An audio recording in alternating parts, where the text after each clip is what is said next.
Barang ini adalah proyek korupsi nasional yang dibiayai oleh APBN dan perampoknya adalah pejabat tinggi negara. Menarik, proyek korupsi nasional ya. Hmm? Judul kita ya, teman-teman, judul kita. Ini proyek korupsi nasional. MBG itu proyek korupsi nasional. Ini bukan persoalan individu korupsi di MBG itu. Ini persoalan sistematis yang melibatkan banyak sekali orang. Mayoritasnya dari unsur eksekutif, legislatif, yudikatif. Ini negara, Pak. Sistemik ya. Negara. Saya bilang apa-apaan ini? Saya mulai berpikir liar. Apakah MBG ini merupakan bagian dari belanja kompensasi yang diususkan Presiden Prabowo terhadap para pendukungnya di Pilpres kemarin? Karena dalam logika politik kompensasi itu harus dibayar. Ya. Loyalitas itu harus dibayar. Ya.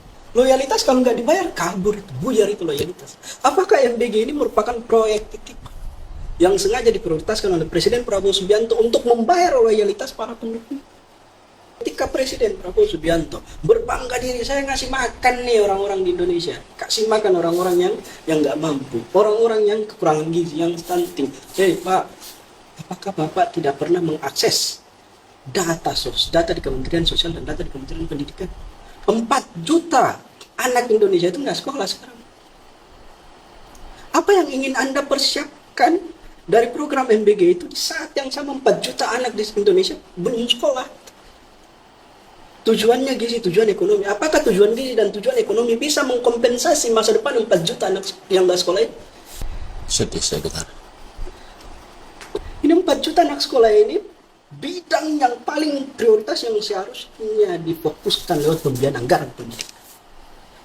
Bangunan sekolah yang hampir roboh, yang rusak itu yang seharusnya menjadi fokus dari penganggaran di anggaran pendidikan. Bukan MBG yang nggak jelas tata kelolanya, nggak terukur manfaatnya. Dan saya bilang, sekarang saat inilah saat yang tepat untuk menghentikan program MBG, Koperasi Desa Merah Putih, dan pembubaran MBG. Karena MBG itu program ilegal sejak awal. Oh, Makanya ilegal. saya kalau ngomong MBG, saya nggak pernah gunakan terminologi program, proyek. Off-nya 6 Januari 2025. Regulasinya keluar 31 Oktober 2025. 10 bulan kosong regulasi. Nggak punya payung hukum. Tapi pelaksanaan MBG itu hanya didasarkan kepada juknis yang dibuat oleh pejabat deputi. Yang jadi pertanyaan, apakah deputi boleh mengeluarkan juknis program tanpa merujuk kepada payung hukum? Karena tanpa payung hukum itu artinya apa? Ini program dijalankan jidatnya mereka. Nggak punya basis kajian terkait dengan sumber masalah. Nggak punya perencanaan yang utuh. Istilahnya kan gitu. Payung hukum kan tujuannya itu. Iya. Program itu berbeda dengan proyek. Kalau proyek mah bisa amburadul, acak-adul, silakan aja. Tapi kalau program nggak boleh, dia harus sistematis. Dan sistematisnya sebuah program itu ya aktualisasinya dalam pengaturan di payung hukum. Nah, kalau payung hukumnya sekarang nggak ada, lalu dilaksanakan hanya berdasarkan juknis yang dibuat oleh deputi, mau kita sebut apa barang ini? Tapi saya bilang barang ini proyek korupsi nasional yang dibiayai oleh APBN.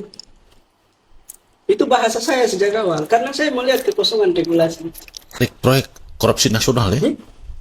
yang dibiayai oleh Ini oleh judul APBN. kita ya, teman-teman, judul kita. Ini proyek korupsi nasional. MBG itu proyek korupsi nasional. Kenapa Anda menyematkan diksi itu? Rasionalisasinya sederhana sekali. Ini kerangka implementasinya, aktualisasinya itu amburadul tata kelolanya. Pengawasannya rusak, akuntabilitasnya buruk. Kenapa? Karena instrumen yang digunakan untuk pelaksanaan program MBG, proyek MBG itu tidak menggunakan e-katalog. Oh. Tapi dia buat instrumen baru. Dan asal-asalan. Instrumen baru itu berbasis pada mitra yayasan. Dan yang ditunjuk secara tidak transparan berdasarkan SOP oleh orang-orang petinggi eksekutif BGN sendiri. Dan ujungnya adalah berakhir pada dominasi eksekutif MBG terhadap SPPG. SPPG itu berasal terafiliasi dengan yayasan-yayasan yang yayasan itu punya eksekutif BGN sendiri. Dan kawan-kawan, dan disinyalir juga ada petinggi-petinggi Polri, petinggi TNI yang istrinya segala macam terlibat dalam yayasan itu ya. menghabiskan jumlah uang rakyat dalam jumlah yang besar itu program ini ya. 1,2 triliun, 3 triliun per hari. Per hari. Saya belum ada program segila ini ya. Enggak, sepanjang sejarah. Sepanjang sejarah itu belum pernah ada pencurian uang rakyat segila ini ya. Kita senturnya cuma 6,2 triliun atau nggak salah ya. Prosesnya tidak transparan, tata kelolanya itu. Jadi tadi tidak menggunakan e-katalog, artinya bahwa dia tidak melalui proses lelang. Dan LPSE itu enggak. Tapi dia hanya berbasis pada penunjukan sepihak eksekutif BGN. Dan itu katanya udah prudent karena berdasarkan SOP. Hey, SOP-nya payung hukumnya mana? SOP itu kan kerangka, itu panduan internal. Nggak punya urusan dengan pengawasan dari luar. Nggak punya urusan dengan bagaimana program itu bisa dijalankan secara proporsional sebagaimana yang diatur dalam payung hukum. Ini kata kunci. Siapapun bisa bikin SOP dan siapapun bisa menafsirkan SOP itu sesuai dengan selera dia sendiri. Ini jadi soal. Dan ternyata selera mereka adalah menunjuk yayasan SPPG yang terafiliasi dengan mereka. Nah di situ saya melihat banyak sekali celah korupsi. Saya mengambil kesimpulan sangat tidak berlebihan kalau saya menyebut ini proyek korupsi nasional yang dibiayai oleh negara. Dan yang jadi persoalan kayak gini, ini yang dirugikan bukan sekedar uang negara.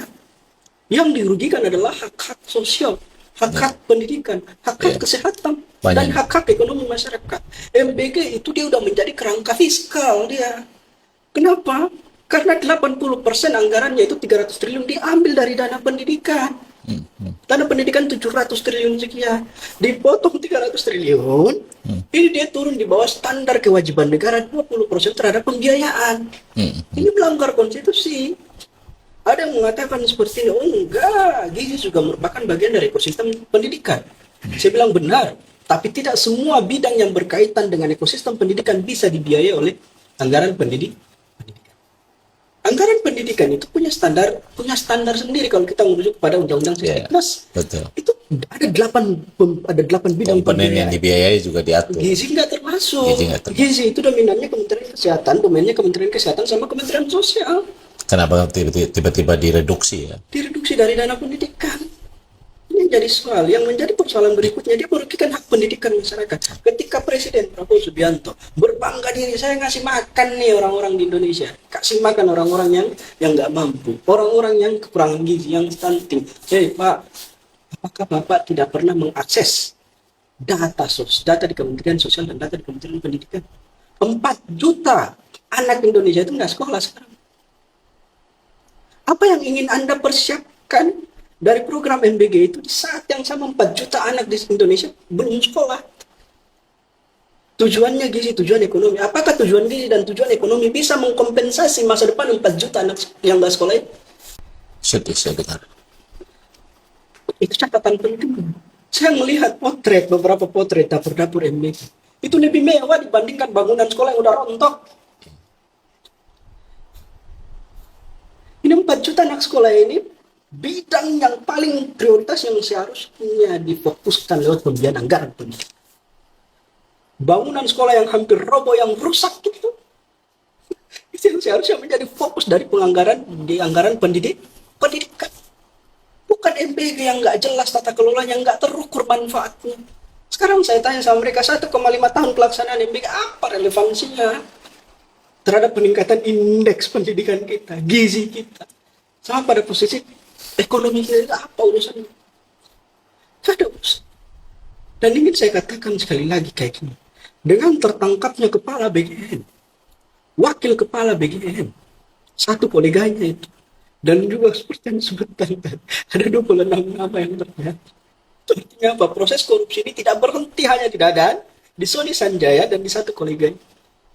Ini bukan persoalan individu korupsi di MBG itu. Ini persoalan sistematis yang melibatkan banyak sekali orang.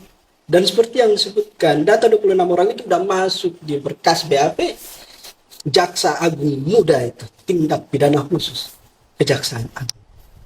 Itu sudah masuk ke dalam. Artinya, dan di situ disebutkan mayoritasnya dari unsur eksekutif, legislatif, yudikatif. Ini negara. Sistemik ya. Negara. Kontraktor, kalau peserta lelang nggak jadi masalah. Iya.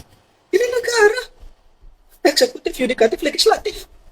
Bahkan saya baca di situ Ada juga namanya kepala BGN yang sekarang, Nani Iya. Ada juga namanya Wakil Menteri Tenaga Kerja, Mas Ferry. Saya bilang apa-apaan ini? Saya mulai berpikir liar. Apakah MBG ini merupakan bagian dari belanja kompensasi yang diususkan Presiden Prabowo terhadap para pendukungnya di Pilpres kemarin? Karena dalam logika politik kompensasi itu harus dibayar. Loyalitas itu harus dibayar. Iya. Loyalitas kalau nggak dibayar, kabur, buyar itu loyalitas. Apakah MBG ini merupakan proyek titik yang sengaja diprioritaskan oleh Presiden Prabowo Subianto untuk membayar loyalitas para pendukung?